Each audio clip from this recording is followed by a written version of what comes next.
Any Day Now, 2012. This film stars Alan Cummins alongside Garrett Dillahunt, Isaac Lever, Francis Fisher, Kelly Williams. It's set in 1979 and it starts off with Paul Fleischer and Rudy Donatello. So Paul Fleischer is a lawyer and he's gone to a club, West Hollywood nightclub, and it's a drag act, and he catches the eye of the singer on stage, who is Rudy Donatello, played by Alan Cummins. They kind of hit it off. After the show, Paul sticks around and meets him. Paul drives Rudy home. He says that he normally lives in Malibu, but currently stuck in this location. Rudy, when he gets home, notices the noise coming from his next door neighbour. He doesn't seem to get on that well with her.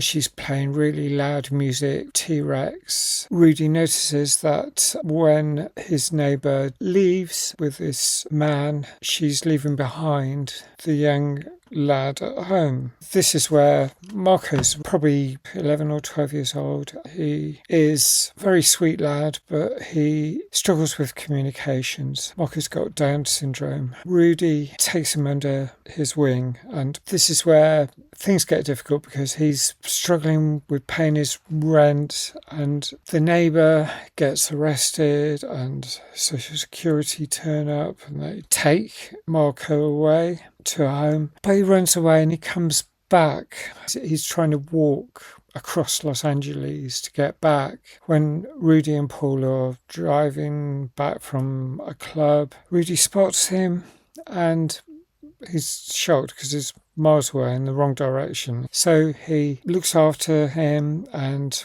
with Paul, they ask his incarcerated mother if she will sign Marco over to their care. Things seem to work out okay, apart from the crucial question that the judge asks is, what are your relationships to each other, Paul and Rudy? And Paul, who is a lawyer, answers, I was watching this film with my friend and we both knew instinctively that was a mistake and that would lead to a whole lot of trouble further down the line. That is the thing. Back in 1979, there were tolerant, very kind people, but there were pretty awful people. It's actually similar to how things are going again in the USA and to some extent here. It feels like with the amount of anti-LGBTQIA sentiment. And this is where the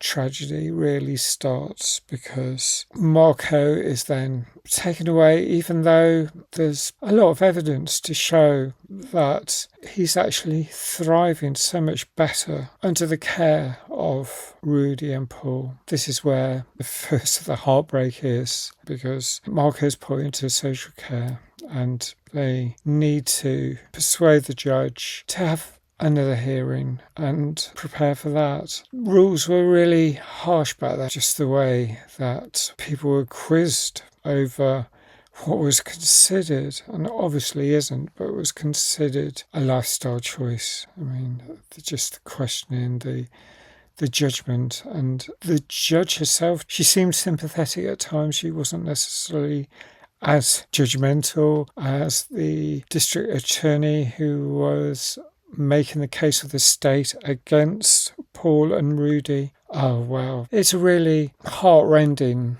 story. In the 70s and even the 80s, it was too early. Queer people were frowned upon and not thought capable of bringing up children. Oh, it's just so sad. So anyway, they have to prepare a case, and they've got people on their side, but they've got people against them too. And so it feels like, how's it going to turn out? I thought it was a really brilliant, poignant film, and it shows what attitudes were like in the 70s. And again, the tough thing is that we may have come forward in a few leaps and bounds, but we aren't that far away from being pushed back. That is unbelievable. That's, if you read LGBTQIA plus news, there's enough stories that really are disturbing.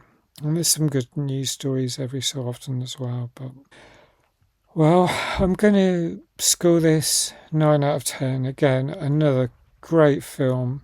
I really liked how it was made, the script, the acting, really tender, thoughtful. A great film. Alan Cummings, what a treasure he is. So I'd love to know what you think if you've seen this film. Thanks for watching. Please like if you like this video. Thanks for subscribing if you do. And there'll be another video that you could see now. Another of my 120 films that are available now. Thank you. Bye for now.